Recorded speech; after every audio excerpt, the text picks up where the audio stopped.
नमस्कार. बाळाच्या शीमध्ये जंत पडला की सगळेच आई-वडील काळजी करायला लागतात आणि डॉक्टरकडे धाव घेतात. आणि बाळाच्या शीमध्ये दिसणारा लांबलचक जंत ही खूप काळजीची गोष्ट होऊन जाते. पण तुम्हाला माहीत आहे का, की बाळाच्या शीमध्ये आळी निघणं किंवा जंत निघणं हे एवढंच जंत झाल्याचं लक्षण नाहीये. बाळाच्या शीमध्ये आळी न पडता देखील बाळाच्या पोटामध्ये जंत असू शकतात. आता हे जंत का होतात? कसे ओळखायचे?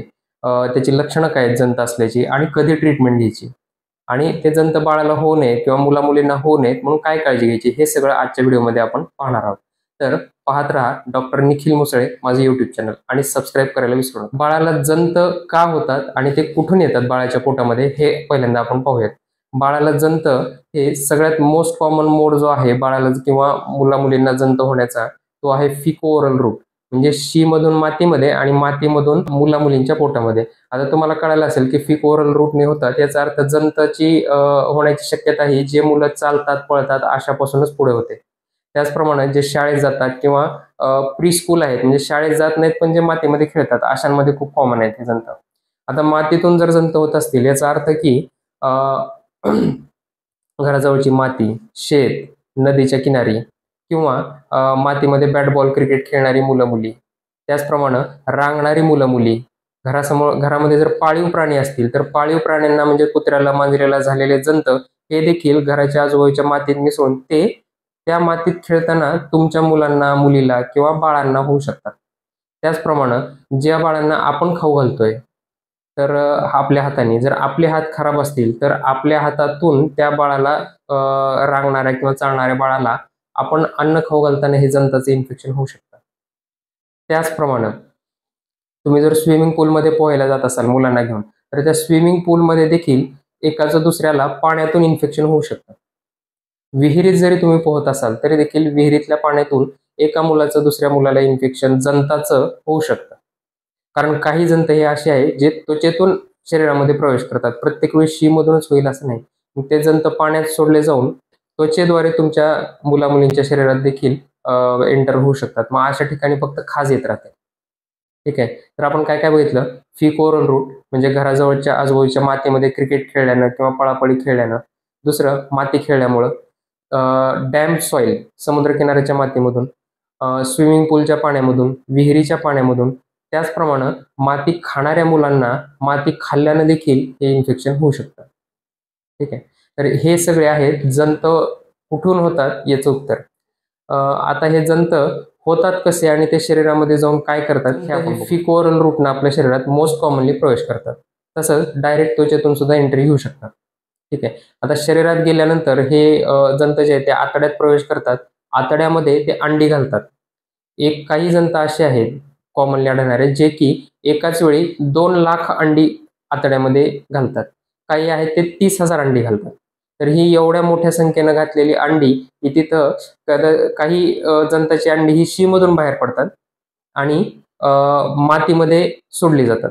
आता ही मातीमध्ये घातलेली अंडी जी आहेत ती तिथं उबवली जातात आणि त्यातून लार्वा बाहेर पडतो.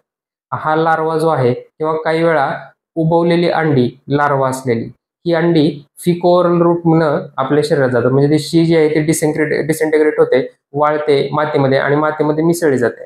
त्याचप्रमाणे त्या मातीत जर मुलं खेळली, तर मग त्यांच्या नखामध्ये अडकून ती माती जेवण करताना हात न धुता जर जेवले, तर जेवण करताना बाळाच्या मुला-मुलींच्या पोटात जाते.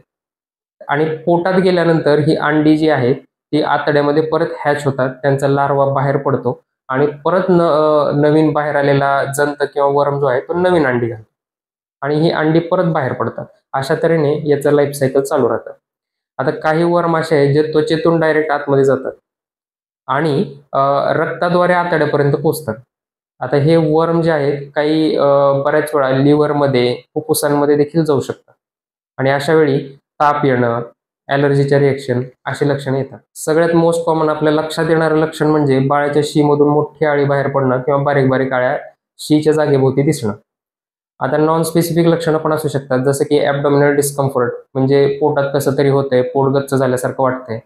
खाल्लेलं पचत नाही, खाल्लेलं अंगी लागत नाही, म्हणजेच बाळाचं वजनच वाढत नाही, हे सुद्धा जंताचं लक्षण असू शकतं.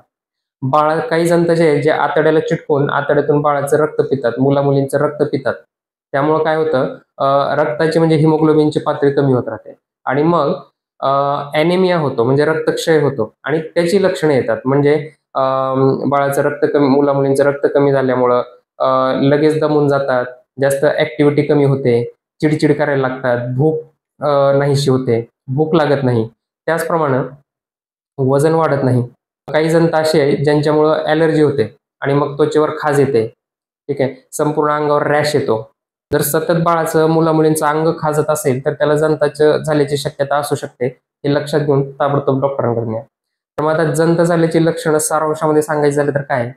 तर शीमध्ये जंत पडणं, शीच्या जागी खाज येणं, त्याचप्रमाणे अंगावर रॅश येणं, अंग खाजवणं, भूक कमी होणं, पोट गच्च होणं, खाल्लेलं न पचणं, त्यामुळं वजन न वाढणं, रक्त पिणाऱ्या जंतांमुळं रक्त किंवा हिमोग्लोबिनची पातळी खालावत जाणं आणि त्यामुळं सतत हातपाय दुखणं किंवा मग इरिटॅबिलिटी म्हणजे चिडचिड होणं, त्याचप्रमाणे जेवण कमी होणं आणि वजन न वाढणं. तर ही काही लक्षणे आहेत, जी असल्यास जंत असण्याची शक्यता असू शकते. जंत होऊच नये म्हणून काय करायचं ते बघूया. तर जसं की आपण बघितलं, की जंत हे मोस्ट कॉमनली फिको ओरल रूट म्हणजे शीमधून मातीमध्ये आणि मातीमध्ये खेळल्यामुळं बाळाच्या पोटात जाऊन परत जंत होणं हे मोस्ट कॉमन रूट आहे स्प्रेड होण्याचा. त्यामुळे मग फिको ओरल रूटनं जंत होऊच नये त्यासाठी काय करावं लागेल, तर बाळाला शक्यतो मुला-मुलींना मातीमध्ये खेळू देऊ नका. जरी मातीमध्ये खेळत असतील तरी देखील त्यांचे हात-पाय खेळून आल्यानंतर स्वच्छ साबणाने स्वच्छ धुवा. दिवसातून 2 वेळा तरी हात-पाय धुवायची सवय लावा. त्याचप्रमाणे जेवण करताना कंपल्सरी त्यांना हात साबणाने स्वच्छ धुवायची सवय लावा. त्यांच्या हाताची नखं रेग्युलरली काढा. नखामध्ये साठलेली घाण ही साबणाने हात धुतल्यानंतर सुद्धा निघणार नाही आणि ती पोटात जाईल. ही घाण म्हणजेच ही माती आहे आणि त्यात जंताची अंडी असू शकतात. त्याचप्रमाणे मांस मासे खायची सवय असेल तर ती व्यवस्थित शिजवून खा.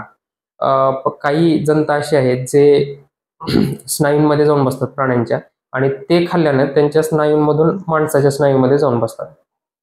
त्यामुळं जर नॉन-व्हेज खात असाल तर व्यवस्थित शिजवलेलंच खा. तर असे हे काही प्रिकॉशन्स आहेत, ह्या जर घेतल्या तर मग आपण आपल्या मुला-मुलींना जंत होण्यापासून वाचवू शकतो. तुमच्या जंतांबद्दल आणखी काही जरी अडचणी असतील, तुमच्या काही शंका असतील, तर तुम्ही मला इथे दिलेल्या नंबरवर फोन करू शकता किंवा मोरया बालरुग्णालय धाराशिव इथे येऊन मला तुमच्या बाळाला तपासायला आणू शकता.